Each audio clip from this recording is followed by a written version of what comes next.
what's your honest advice to give someone who's embarking on their mixing and mastering career in 2025? Now, there's one key piece of advice, and that is embrace social media and all things social media related. Now, I see this a lot, right? I've got a lot of friends who are DJs and they're in their 40s, 50s, and they hate this social media age because they come from a different age, and they moan a lot about all these kind of social media DJs that are getting bookings left, right, and center, and they're not getting any bookings anymore. And I have these conversations with them, and I say to them, look, times have changed, and like it or hate it, that's the facts, and this is the reality that we live in now. It is a very social media age. Now, if I was starting my journey as a mixing and mastering engineer now, I'd be doing these videos all day long. If I had no work, like, what I do is I kind of jump on the camera when I'm recording something behind me, so I kind of put the kind of videos together whilst I'm working. But if I had no work, I would just be doing video after video after video after video, non-stop videos, and then I would schedule them like one after the other, one every day kind of thing, one every couple of days. I try and keep to one every couple of days, but I'd massively embrace that. The social media age. Now, I'm really beneficial. My age group were really beneficial in the sense that when we were growing up, we had no kind of idea of social media. We were still out running around doing all things, the idea of being social was being social with your friends. So I'm thankful for the years that I grew up in, because I learnt these kind of key social aspects that the younger generation now kind of don't learn, because like things like real simple stuff, like if you're my age, 40s, early 40s, if you're going round when you're young, you would go round to your friend's house and you'd knock on the door. You'd then have to have a conversation with their parents. You'd wait in the hallway. You'd have this kind of conversation with the parents while you're there. You'd go round for dinner to people's houses, things like that, around your friends' houses. And nowadays, kids, like even I do this, is I don't go and knock on someone's door now. I literally pull up in the car outside and I'll ring them on my phone. Yeah, I'm outside, mate. And they'll come outside. So you won't even knock on someone's door.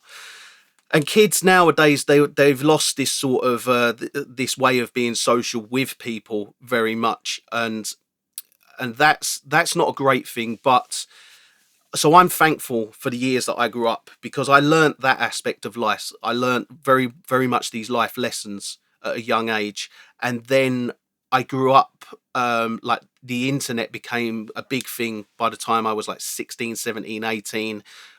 You had an internet connection. We were doing first time doing online gaming and things when we were like 17. It was brilliant. Great time to grow up. So what I'm getting at here is I kind of went from no social media in the sense of no kind of internet access to having loads of internet access, and it's just kind of I've kind of moved through the stages, and I've still kept hold of what is very much relevant now to the younger generation in terms of social media and stuff. But I'm older, I'd be seen by a 20-year-old as kind of an old geezer. But if I was to advise anyone on what to do to get out there, to get kind of drum up work, really embrace the social media, create shorts, create videos, take pictures. People nowadays, they work with a personality and a person. They very much want to work with you, and they want to kind of, it's like when DJs play out, it's like they have a massive following, because everybody follows them on social media, because it's not because they're talented often. These people aren't the most talented DJs in the world, but they're a personality and people follow them because of their personality, and it's a big show. Often it's a lot of lies, and that's how, you know, you get a big fan base, and then when you put on a show, everybody goes to it. And it's the same with like mixing and mastering engineers. If you're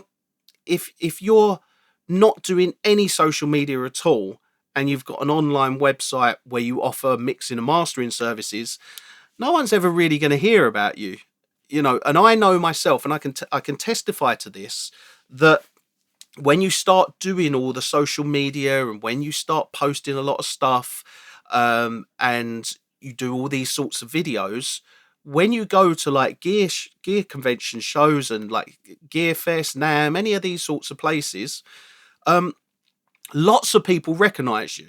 And one thing I've found is when people do see me, they thank me for all the information that I've given them.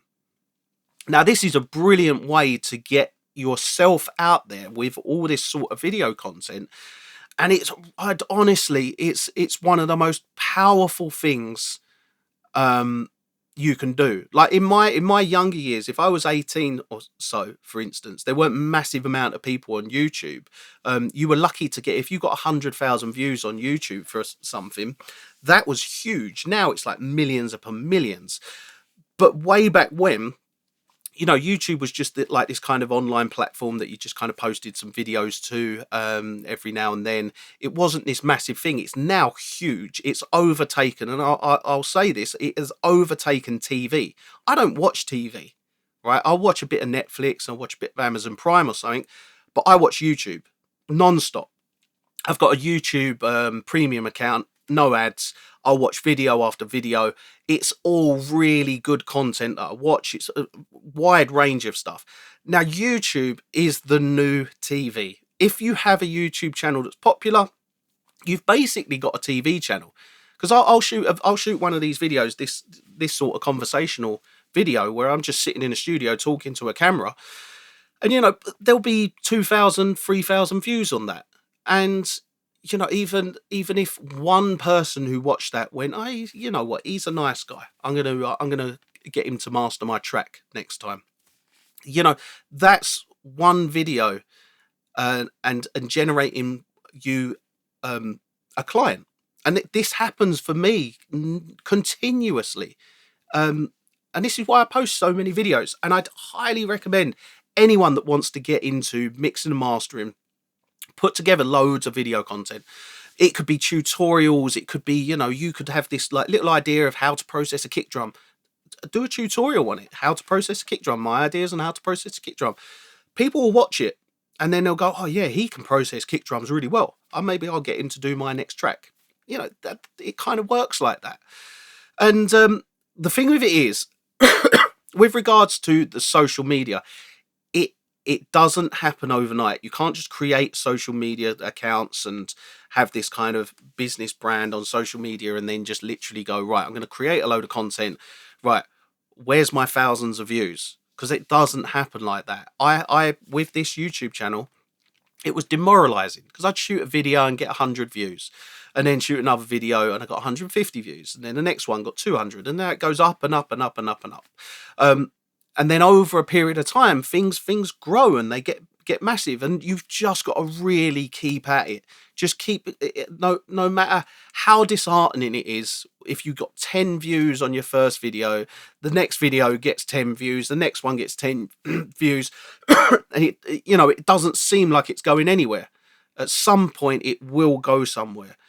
And the one thing I'd highly recommend, and this is something that I've only recently done, is get yourself a really good camera, right? Get yourself some good lighting, a good microphone, all these sorts of things. And if you make it look professional, lots of people will flock to what you're saying, and they'll, I guess, take you a little bit more serious if you look professional and if you look the part. Then they'll kind of they'll take you more serious, and they'll watch your videos more. It's like, say for instance, if I was sitting here and in the background was a laptop and a keyboard and a mouse, and a pair of, let's say, near field monitors, I wouldn't be taken as seriously as I am. And that's the cold hard facts. The reason I get lots of views with my videos is because the content that I'm providing is valuable content. Anyone that watches my videos will know you'll take a lot of information, and I'll tell a lot of things that industry's kind of secrets and advice that a lot of engineers kind of turn around to me and say, Paul, stop telling people all of this. It's like, what? There's so much work in mastering and mixing. There's so much work out there. Share. Let other people benefit from our knowledge and build a better business for themselves. So look, if I was to really and truly advise on one thing, if you're starting out as a mixing and mastering engineer in 2025, embrace social media. Get on social media and embrace it. If you're old and it's like, oh, I don't know what to do with social media, and you don't want to do social media, then more for you, because you will get left behind. And unfortunately, that is the cold hard truth. And you'll have young engineers who will create a rapport with their clientele through video content, images, and all these different things that they can do with social media, and you will get left behind. So if you are old and you don't want to do social media, then suck it up and do it. And that applies to all the DJs that keep moaning to me that, if you get out, just do your DJ sets on social media and post them out, and people might watch. And then if you create a big following, then you'll get bookings left, right, and centre. I've got a mate who's really good singer.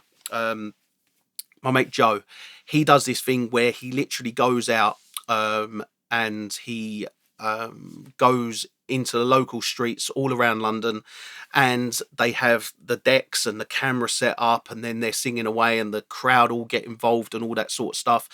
And he's only recently started doing that. And they go out and they do this every couple of weeks, and then they create shorts out of it, and they do a live stream, all this sort of stuff.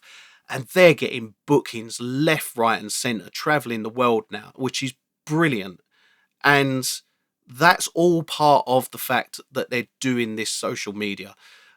It's not enough to just be good at your job now. You need to be good at your job, and you need to be good at marketing yourself. Now, one tip as well for anyone who's a music producer or an engineer or anything like that, or an artist, anything. Don't think of yourself as a music producer or a singer or an artist. Think of yourself as a business, as a brand. Think of yourself, if you start thinking of yourself as a brand, you'll go much, much further. Brand yourself correctly, create this kind of image around you, and that's what will help you project much, much further. Think of yourself as a brand rather than just a producer.